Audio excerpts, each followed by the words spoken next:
Salam jumpa buat kita semuanya yang hadir di channel saya. Perkenalkan, saya Wilman Pasaribu. Dan kali ini saya mau berbagi tentang kartu bantu dalam kegiatan Posyandu ILP.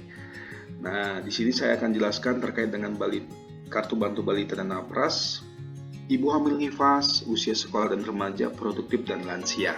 Langsung saja, yang pertama yaitu balita dan napras. Di sini jelas untuk penulisan nama, tanggal lahir, tanggal lahir, kemudian ada juga NIK yang diisi oleh kader, berat badan lahir, nama ibu, nomor HP, jenis kelamin, jelas laki-laki atau perempuan, alamat, kemudian RT, kelurahan, kecamatan, jaminan kesehatan di sini, sehingga silahkan tinggal pilih apakah BPJS atau umum atau swasta ya, seperti itu. Kemudian untuk screening TB, kita akan lakukan screening TB, di mana di sini saya sudah memberikan contoh ketika ditanya screening bahwa anak tersebut sudah batuk, otomatis dia langsung dirujuk.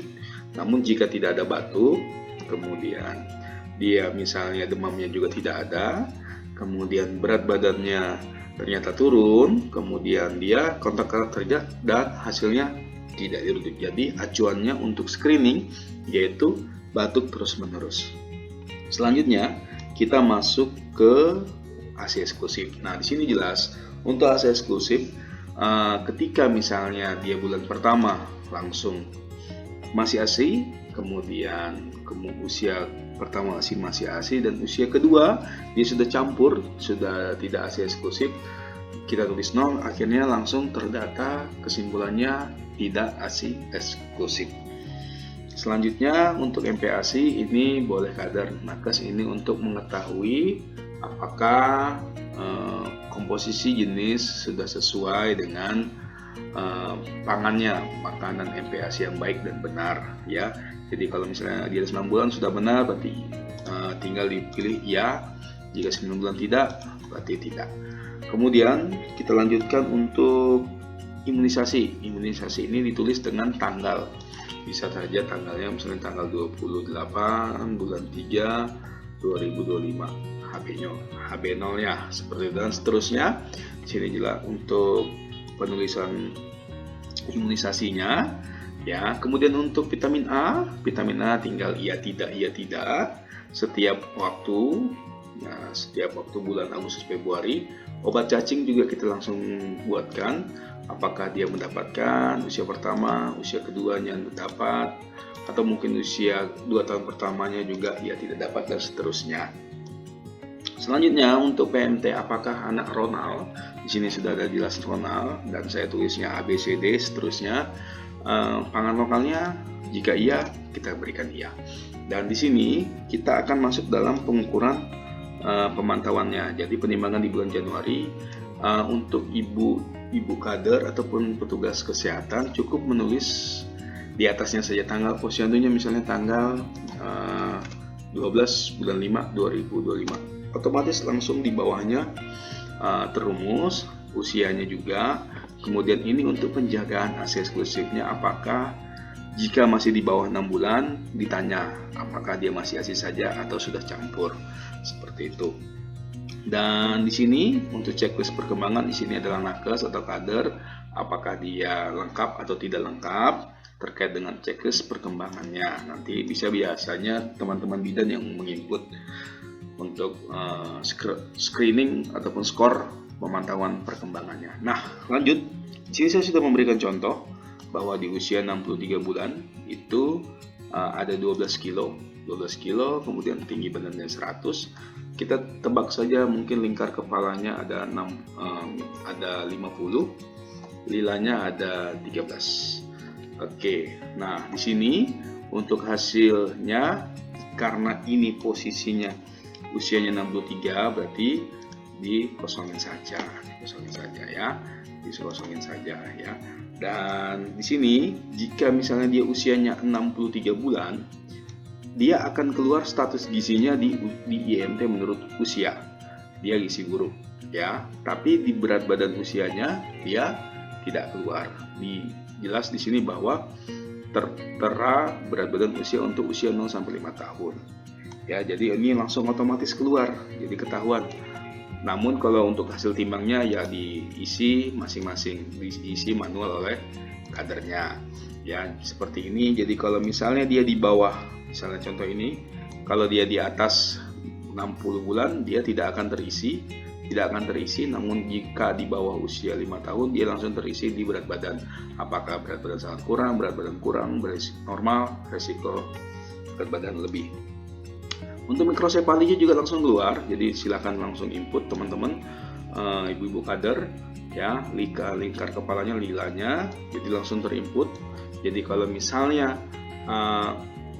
dia usianya ini di atas 50-60, dia tidak bisa karena posisinya lingkar kepalanya hanya untuk usia 0 sampai 5 tahun, otomatis keluar. Nah, namun di sini sudah jelas di jenis kelamin tidak valid.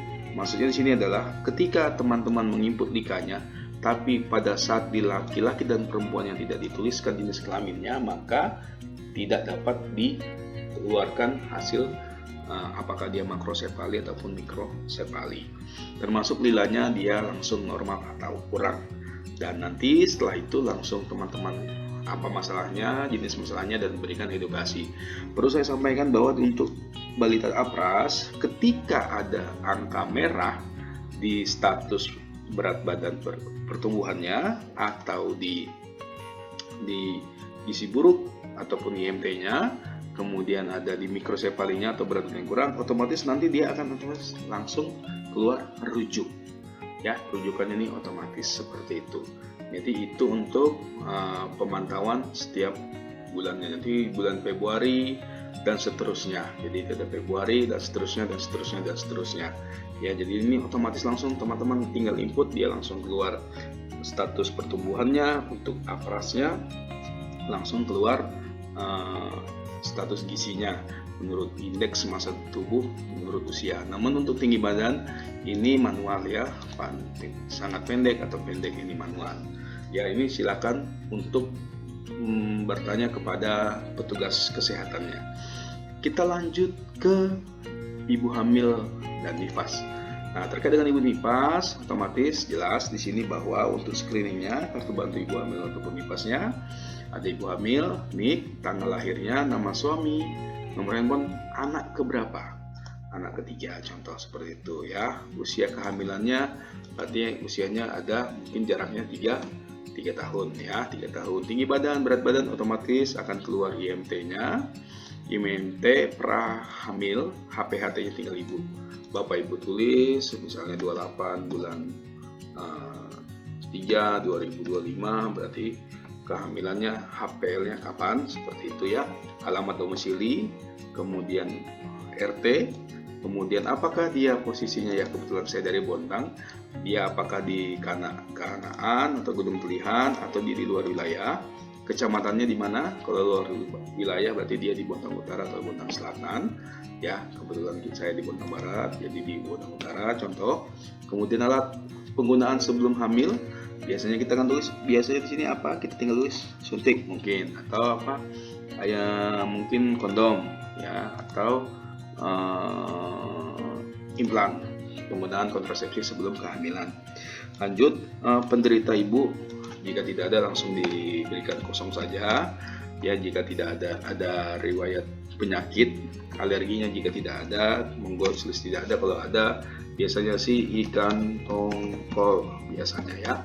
Kemudian jenis kelaminnya seperti jenis jaminan kesehatan, jenis kelamin, jenis jaminan kesehatannya apa, BPJS atau umum atau mungkin swasta. Ya, pendidikan terakhir, untuk pendidikan terakhirnya silakan teman-teman input D3 atau S1 atau mungkin SMA. Seperti pekerjaan ibu hamil, di sini jelas ada mungkin PMS, swasta, TNI Polri, nakes, guru, ibu rumah tangga. Tinggal dipilih saja ya, seperti saja. Kemudian tanggal screening, jadi untuk screening TB-nya dijelas seperti tadi bahwa tanggal screeningnya kapan, bahwa ibu hamil juga ditanya. Screeningnya batik terus menerus kah atau bagaimana, nanti otomatis dia akan rujuk. Contoh misalnya kita hari ini tanggal 28 bulan 3 2025 ya, dia batuk terus menerus, langsung otomatis dia keluar rujuk. Berarti harus ditemui untuk petugas TB seperti itu. Kemudian untuk selanjutnya untuk diperketahui di sini tanggal kunjungan pertama di posyandu. Jadi silakan ketika ibunya pertama kali datang ke posyandu dituliskan. Jadi sehingga kita tahu usia kehamilan ibunya. Ya, usia kehamilan ibunya ini otomatis langsung keluar ya. Jadi langsung keluar. Nah, ini saya salah ini seharusnya admin ya. Jadi ini langsung otomatis. Jadi teman-teman, Bapak Ibu kader, jika langsung mengikuti langsung kelihatan.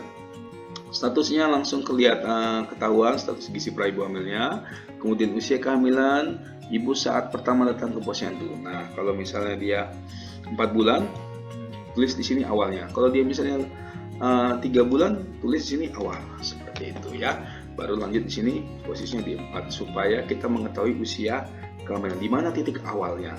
Lanjut berat badannya, nanti berat badannya ini disesuaikan dengan berat yang diukur. Kemudian untuk penimbangan kenaikan berat badan ini sesuai tidak sesuai nanti ditanyakan dengan petugas kesehatannya. Dia sesuai atau tidak sesuai. Mungkin bisa saja kader juga mengetahui tidak ada kenaikan berat badan berarti tidak sesuai ya. Apakah dia sesuai, kemudian dia tidak sesuai, sesuai lagi seperti itu.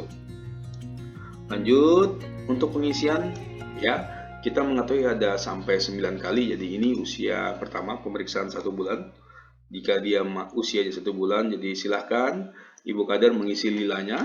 Maka contoh di sini kalau jika dia 23, otomatis dia akan berisiko ya.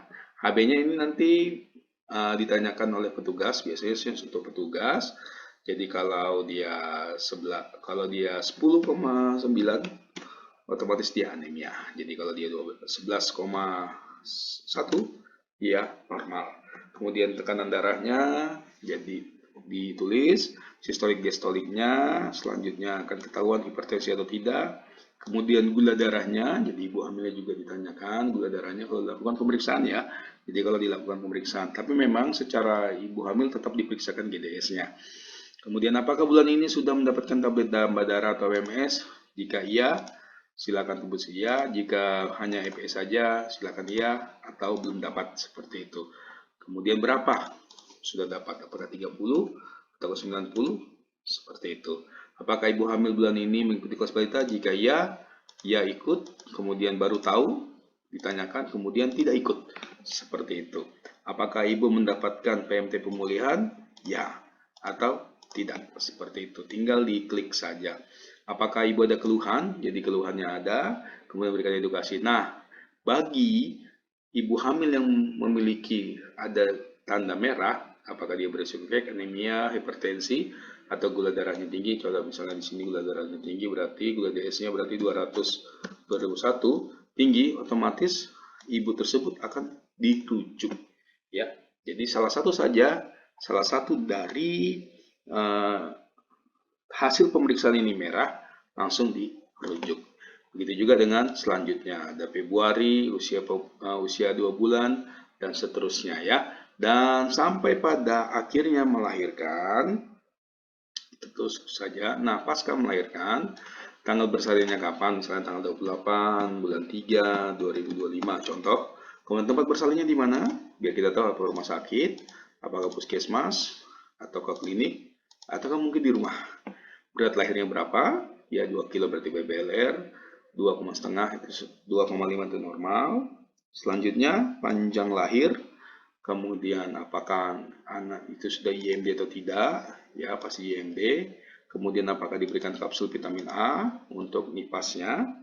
Kemudian KB pasca salin tinggal ditanya apakah IUD, ya IUD ataukah yang lainnya. Kemudian rencana KB selanjutnya yaitu apakah pil ataukah kondom ataupun yang lainnya. Ini terkait dengan kartu bantu ibu hamil. Selanjutnya untuk usia remaja sekolah. Usia remaja sekolah seperti biasa ada nomor, anak, nik, tanggal lahir, jenis kelamin, nama ibu, nama orang tua, aktivitasnya apa, alamat, RT, jaminan kesehatannya, ya jaminan kesehatan, dan di sini riwayat keluarganya apakah ada HT atau mungkin kolesterol tinggi ataupun bahkan semuanya bisa langsung ditulis seperti itu teman-teman ibu-ibu kader. Jadi bisa langsung di sini dan riwayat sendiri apa, mungkin dia hipertensi, atau DDM, atau pernah mungkin punya asma, seperti itu. Jadi tinggal diklik faktor resikonya. Kemudian tetap seperti tadi, screening TB, tanggal lahir, tanggal screeningnya, kemudian apakah dia berkenan, dan dirujuk. Untuk selanjutnya, untuk pemantauannya kita akan lihat pemantauan di Januari. Sama, jadi silahkan teman-teman Bu Kader hanya menginput di atasnya saja ya. Di atas saya mungkin di sini 2025. 2025, jadi otomatis langsung keluar ya, usia dalam bulan, usia dalam tahun, berat badannya tinggal Ibu input. Misalnya di sini ada 37, di sini ada 140. Otomatis langsung keluar ya. Ini tinggal di drag, Oh, sebentar, ini kayaknya ada hambatan kayaknya ini. Sebentar teman-teman. Tinggal di drag. Ya, ini biasanya langsung keluar.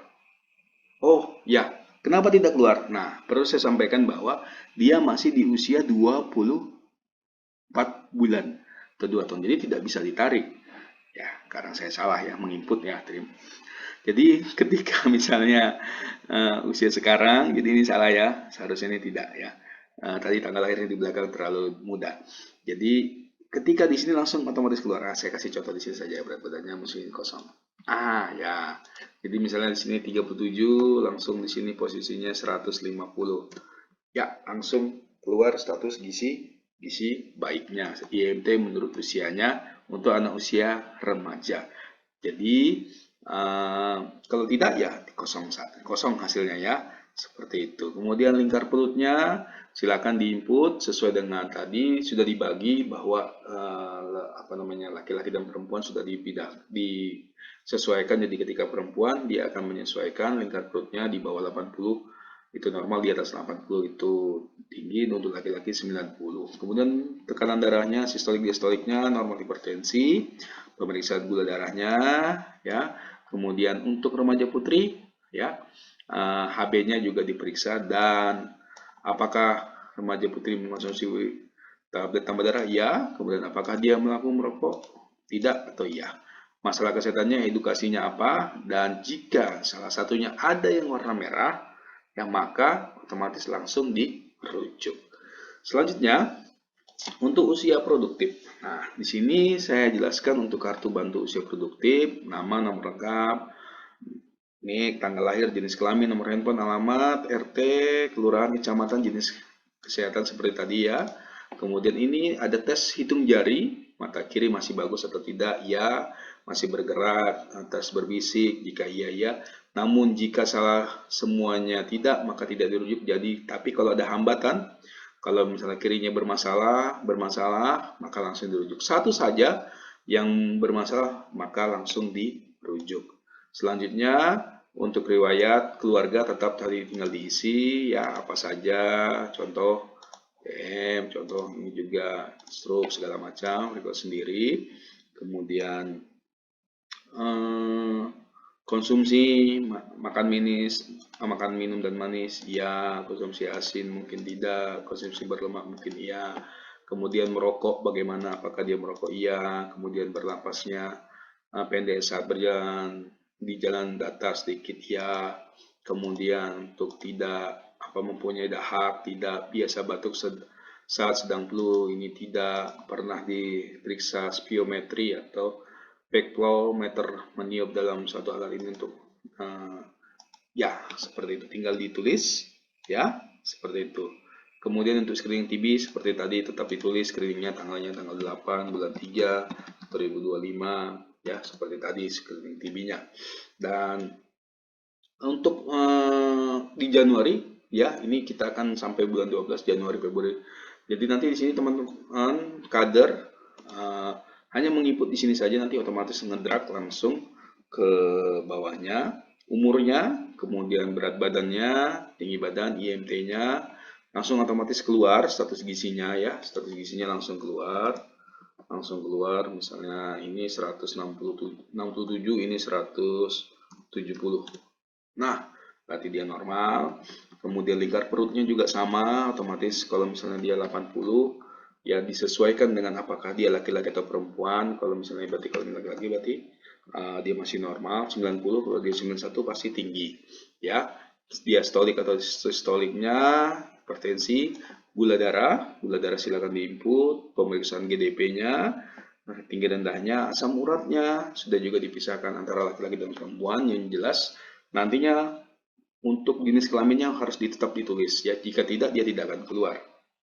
Kemudian pemeriksaan kolesterolnya juga ada, dan KB. Untuk KB-nya apa?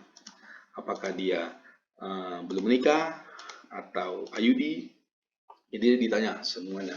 Ya, kemudian untuk masalah kesehatannya, edukasinya, dan rujuk. Ya, seperti tadi, jika saya di sini ada merah, salah satunya yang saya aja merah, maka otomatis rujukannya harus dirujuk. Dan untuk usia produktif sampai seterusnya juga sama, tinggal diinput saja. Dan lansia juga sama, hampir sama, ya. Cuma ada aktivitas kehidupan sehari-hari, apakah bisa mengendalikan rangsangan, iya, mengendalikan BAK, BAB, ya, bisa cuci wajah, sikat gigi, ya, seperti itu. Screening aktivitas AKS, screening lansia sederhana, orientasi tepat waktu, mengulang 3 kata, ini juga dilihat ya. Kemudian mata kiri mata kanan tadi sama, terus konsumsi makan manis termasuk, dan hampir sama seperti usia produktif ya untuk lansia ya, seperti itu. Dan akhirnya semuanya ini akan masuk di rekapan. Jadi ketika teman-teman sudah input, data-datanya akan masuk otomatis di rekapan. Misalnya ini berat badan naik tadi berapa? Ada laki-laki perempuan, kemudian tidak naik ada berapa, baru bayi datang, berat badan sangat kurang, berat badan normal, kemudian risiko lebih, mikrosefalinya berapa, jumlah mikrosefalinya normalnya berapa, jumlah lika normal berapa, makrosefalinya berapa, kemudian jumlah yang hadir. Jadi sudah dibuatkan yang hadir pada saat Januari sekian orang, kemudian total yang dirujuk ada berapa ya, kemudian status gizi untuk anak prasekolah 6-7 tahun, gizi buruk, gizi kurang, normal, gizi lebih, obesitas, jumlah apras yang hadir. Jadi tadi kan balita dan apras jadi satu, jadi dipisahkan. Jadi jumlah apras yang hadir, untuk rujukan aprasnya berapa sudah ada. Kemudian ini adalah jumlah sasaran. Jadi teman-teman langsung mengetahui berapa sasaran Januari bayi untuk usia 0-6 bulan, bayi usia di bawah 1 tahun, jumlah balita di bawah 2 tahun, jumlah 0-60 tahun, apras, kemudian usia remaja 6-18, usia 10-18 tahun, usia dewasa 18 sampai dengan 60 tahun, usia produktif, kemudian jumlah lansia usia di atas 60 tahun. Jadi otomatis teman-teman bisa langsung menginput. Yang penting menginput identitas dengan baik, dengan benar, sesuai dengan yang ada. Selanjutnya ini untuk rekapan balita sasaran dan sasaran. Di bawahnya ini ada rekapan usia produktif. Berapa yang alat KB yang menggunakan alat kontrasepsi, implan, IUD per bulannya. Jadi ketika baru pertama langsung ditanya, tapi besok bulan depannya tidak usah ditanya karena dia sudah ditanya. Kecuali yang baru langsung ditanya, otomatis dia akan menambah ya. IUD, kondom, MOE, MOP, pil suntik monopos, tidak KB atau belum menikah ya. Terus ada pemeriksaan GDS-nya berapa yang rendah, normal, tinggi, pemeriksaan GDP, pemeriksaan asam urat, pemeriksaan kolesterol, pemeriksaan IMT-nya, kemudian tekanan darahnya, kemudian lingkar perutnya juga. Dan pastinya di bawah ada lansia, ada pemeriksaan IMT, lingkar perut, tekanan darah, kemudian GDS dan GDP, kolesterol. Seperti itu. Jadi teman-teman setelah menginput kohortnya ini ataupun kartu bantunya, otomatis akan datanya langsung terinput di belakang ya, di rekapannya. Mungkin itu yang bisa saya bagi. Nah, suara ayam sudah mungkin kedengaran ya, sudah mulai menunjukkan waktu pagi ya. Jadi silakan, semoga ini bermanfaat bagi teman-teman. Jika memerlukan kartu bantu balita dalam kegiatan Posyandu ILP, baik kartu bantu balita dan prasekolah, kemudian ibu hamil nifas, usia sekolah dan remaja, produktif, lansia, silakan menghubungi di DM di Instagram saya Wilman Pasaribu. nanti kita akan bisa berbagi terkait dengan kartu bantu Posyandu ILP. Terima kasih banyak buat semuanya. Sekali lagi semangat dan sampai jumpa.